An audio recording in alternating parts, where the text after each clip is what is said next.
It's been said that life begins at the end of your comfort zone. Maybe you've heard this before, maybe you've thought, yeah, that sounds great, I get it, I have to be uncomfortable, I have to go to the gym, I have to do all these sorts of things, but I just can't get myself to do it. I know what I must do, but my brain just doesn't allow me to do it. I end up just binging on Netflix, scrolling through social media, or doing something that I know is unproductive. Not that any of those things are bad, like a bit of Netflix is great, but it's not conscious, it's an escape from something else. So I'm going to call you out when you're saying that I'm not good enough, I'm not able to get uncomfortable, I'm not adventurous within what I'm doing. I'm going to call you out and say that's a lie. It's a lie, but it's a very clever lie.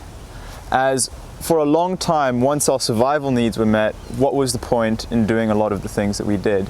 For a large part of human civilization, our ancient hardware was wired for the path of least resistance. And that role or that system played a very, very crucial part in what we were doing. However, times have changed and comfort has become the norm. And we have more comfort than kings did hundreds of years ago, or maybe even 50 years ago. And a large part of that has messed with our ancient software and it hasn't been updated to the new software drive yet. So embracing discomfort has got so many benefits and so many rewards with it in all areas of life, as you may have heard before. And ignoring conscious discomfort leads to a lot of pain long term. So during this video, I'm going to share the 5 things that have really helped me get rid of that lie or that illusion that I believe. So when I was 4 years old, I was in a water slide park in Harare, Zimbabwe, and I was on a family trip. We were waiting in this long line and I was bored. I was twiddling my fingers and just couldn't wait to get to the top. I was so excited but bored that we had to wait in this long line. So as soon as my mom looked away, I decided I was going to sneak out. So I quickly sneaked out under the line and ran to the water slide without them noticing.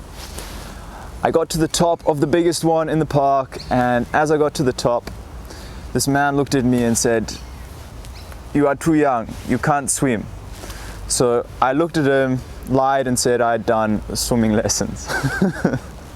So I then proceeded to go down the water slide, nearly going off the edge because I was too light. The restrictions in Zimbabwe weren't great at that time. And then I went down, landed in the whirlpool and started drowning.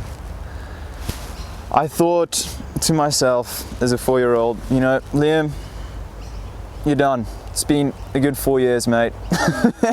You're over. It's gone. End. Goodbye, life. See you next time. And then an old man yanked my arm up and looked at me and said, "Silly boy, what are you doing? Where's your mother?" So I looked at him and I then said, "I'll go find my mom."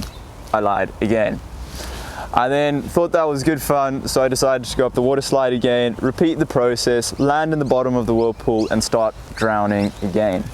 Second time round, the old man yanked my hand up again, looked at me and said, "Stupid boy."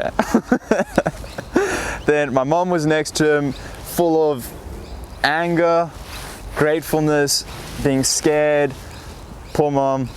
She then watched me like a hawk for the rest of the day and couldn't take her eyes off me. So that is a sign of being stupidly uncomfortable. So that is not the goal within this. There is not this sense of just risk it for the sake of risk for a reason. 2, the importance of knowing where you are on the comfort ladder. So maybe you've heard of Maslow's hierarchy of needs before, like you need to meet your biological needs, then and your safety needs, your love and belonging, your esteem, and then finally your self-actualization. You want to realize your potential, you want to have meaning, fulfillment, happiness, joy in your life. And the thing is our brain necessarily wasn't wired to hunt those things out first. It's wired for survival as a basic premise first. You survive first, then you thrive. And this ladder that I'm going to show you now, that was presented or shown to me by my friend Joe, and I've mentioned him on here before, and he's recently released his podcast. Not that I'm trying to directly promote him here, but this diagram of the comfort ladder that he showed is just really, really useful to keep in mind. Like, comfort is good. I'm not saying that comfort is bad and comfort's your enemy.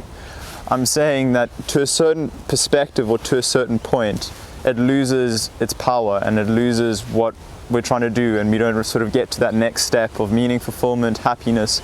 I've seen it in Zimbabwe where you would have rich friends in your class or your school, and their dads had heaps of money, these massive mansions, and a lot of the time you'd look in their eyes and they'll be miserable going to school.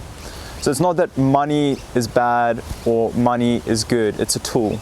I can spend $100,000 on a charity, or I can spend $100,000 on a car so that my friend next door to me thinks I'm cool. It all depends on where it's coming from or the intention behind it. But back to the comfort ladder. So as you'll see in the diagram that I'm going to show now, once we keep trying to throw comfort to satisfy that need that we feel like we need something more in our lives, like things just aren't enough, then it just becomes a waste of time and we just end up in this repetitive cycle that doesn't get us anywhere. So once it gets to that self-actualization point, there's no point. It's like trying to boil water past 100 degrees Celsius or trying to fit a circle in a square peg. Like, as much force as I try to fit that circle in a square peg, it's just not going to go until things break, and then I don't want it. So that is the comfort ladder, and it's very useful to keep in mind. Comfort isn't bad in and of itself. It's the place it's coming from and where it's going towards. Don't confuse comfort with safety. So as I mentioned before, with the comfort ladder, it's very easy for our brain to trick comfort to safety. And then we get this panic attack or this reaction that isn't actually reality based. It's like we freak out over nothing and we don't know why we're freaking out. And it gets to a certain point within, maybe someone suggested to you, it's just something to keep in mind. Maybe someone suggested to you before, like, that's unsafe. When in actual fact, a lot of the time what they're saying is that's uncomfortable.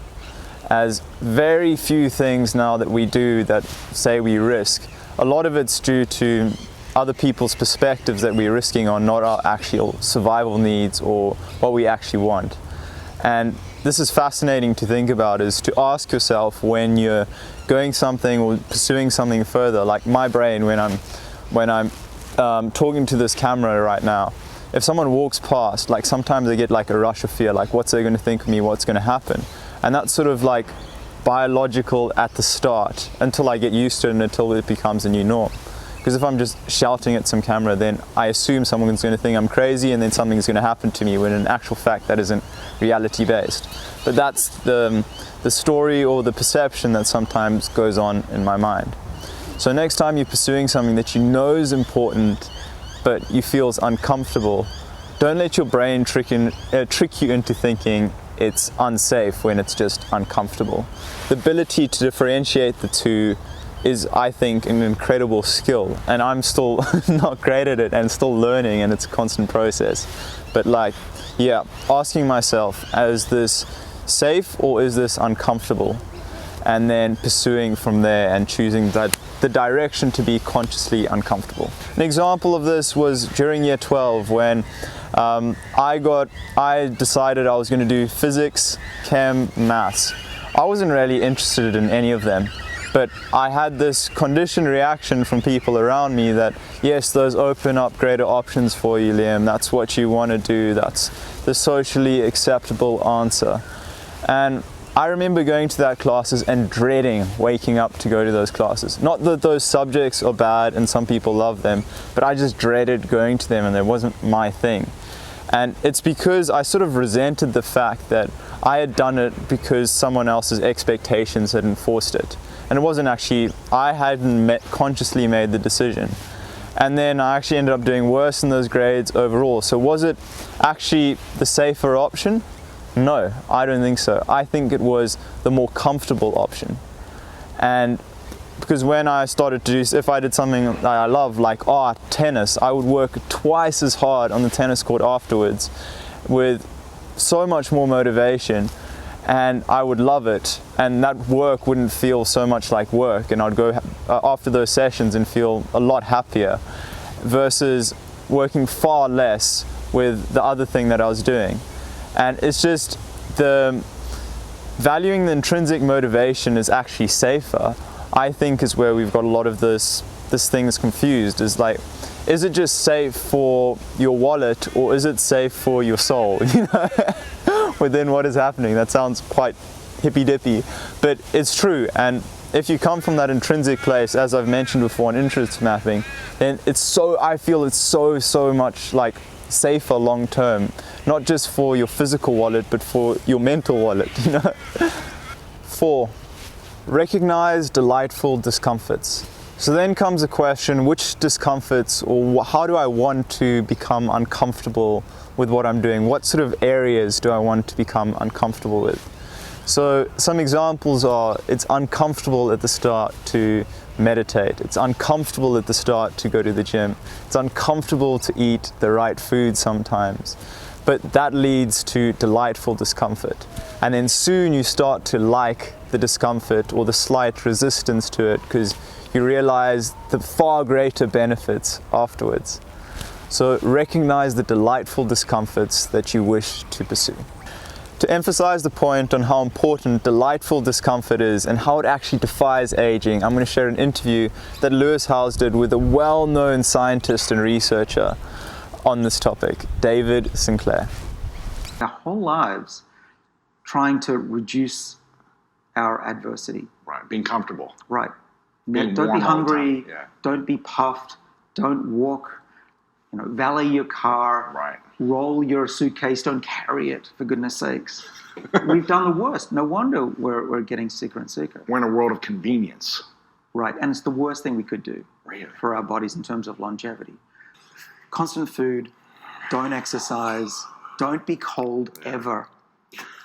It's crazy. We're killing ourselves. We're accelerating our aging process. So you've got to get out of that comfort zone. We're killing ourselves by being comfortable. Right. What has got to do with being uncomfortable or consciously uncomfortable? And is often the sound that we make when we're making a decision. And it's often a tricky decision because it's not clear cut. It's, do I tell the truth or do I lie because it's more comfortable now? Do I go to the gym and do my tedious recovery exercises that I know are good for me long term, or do I go and watch Netflix and binge a show? Do I eat what's healthy right now, or like Mac's is looking pretty tasty, you know? So it's like we have those decisions every day. We have thousands of ums in our life, and the accumulation of the times that within the that you make the meaningful or the important decision for yourself often compounds, and those moments become the whole moment and the whole experience, which is crazy. And to define further, I would break those syllables down into an uncomfortable, meaningful moment, as within that it has the potential to be a meaningful moment. And I just want you to recognize throughout your day, that's the one actionable tip from this video or action step, is next time you have an moment, are you going to choose what's important, what's meaningful, what's fulfilling, long term, not just short term, or just what's pleasurable, but you're going to be slightly feel guilty afterwards. So recognize your moments and choose what's important for you. I can't make that call. Who am I? I'm just some 20-year-old on YouTube talking about these tools that I find incredibly useful, but they may not work for you and you may not resonate with us, and that's totally fine. But within these videos, so this is nearly the last one, next week's going to be the last one of the 12-week, I guess, series I've done. Please comment if you disagree with something, if you don't like something, if you love something, or you want a challenge, or you want me to see something in a different way. Just put those in the comments below. I would be fascinated to read or just to have a discussion about them. And I just want to say thank you so much for watching. I wish you well in embracing conscious uncomfortability in your life. And until next time, remember, uncover your truth.